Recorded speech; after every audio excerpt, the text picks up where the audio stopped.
how to memorize information so that you can remember it for no time and retrieve when you need it.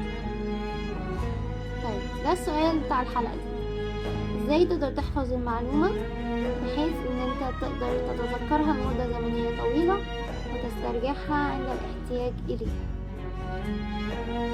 طيب خلينا نتكلم من ناحية الطلاب. ممكن يجي طالب كده فتلاقيه بيحفظ المعلومة ماسك الكتاب وبيقراه، مش بيقرا الكتاب يعني بيقرا قصدي الصفحة اللي بيحفظها مثلا او حاجة، ويقعد فترة طويلة وبعد كده يسيب الكتاب يجي يحاول يفتكر الحاجة اللي قراها ما يفتكرهاش، فيتقاله انت كنت سرحان، انت كنت بتعمل حاجة تانية ومكنتش بتذاكر مثلا. لا، هو كان فعلا باصص على المعلومة طول الوقت وما شالش عينه عنها خالص، بس مجرد ما قفل الكتاب ما افتكرش حاجة خالص، لان هو اعتمد في عملية الحفظ على حاسة واحدة فقط، حاسة النظر من خلال القراءة اللي هو visual sense. كلما استخدم الإنسان أو الشخص عدد أكبر من الحواس في عملية الحفظ المعلومة يعني أو عملية المذاكرة بشكل عام، استطاع أن يتذكر المعلومة لمدة زمنية أطول ويسترجعها بشكل أفضل وأسرع بكثير. أولا الشخص لابد أن هو يفهم المعلومة قبل ما يحاول يحفظها، لأن هو لو حفظها ككلمات كده مجردة من غير ما يفهم معانيها والدلالات للكلمات دي مش هيقدر أبدا أن هو يتذكرها، لأن هتظل كلمات دون معنى، والإنسان بيتذكر الحاجة اللي ليها معنى. دي أول حاجة.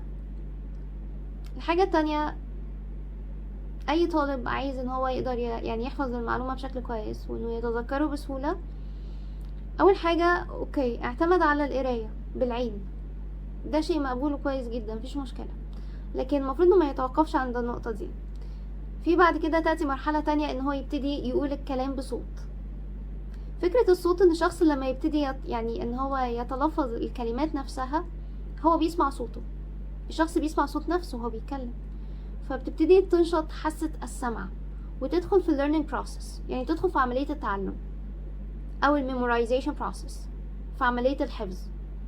فادي تاني حاسة تم تنشيطها، وبعد كده ممكن يبدأ يكتب المعلومة كمان، فلما كتبها أشرك حاستين مع بعض في لحظة واحدة، حاسة البصر أو النظر لأن هو بيشوف الكلام وهو بيكتبه، وحاسة اللمس من خلال حركة الإيد أثناء الكتابة.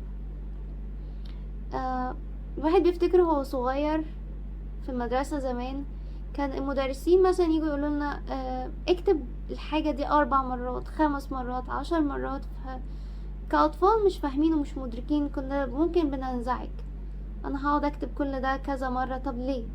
لما الواحد كبر ادرك اجابة السؤال ده اللي هو ليه، لانه فعلا الكتابة بتساعد جدا على الحفظ، لانها بتشرك عدة حواس، والمزج ما بين حاستين في وقت واحد كمان بينشط اكتر الذاكرة، بيعمل strengthening للميموري potential، وبيزود الميموري capacity او قدرة الذاكرة كمان انها تقدر انها يعني تحتوي على عدد اكبر من المعلومات.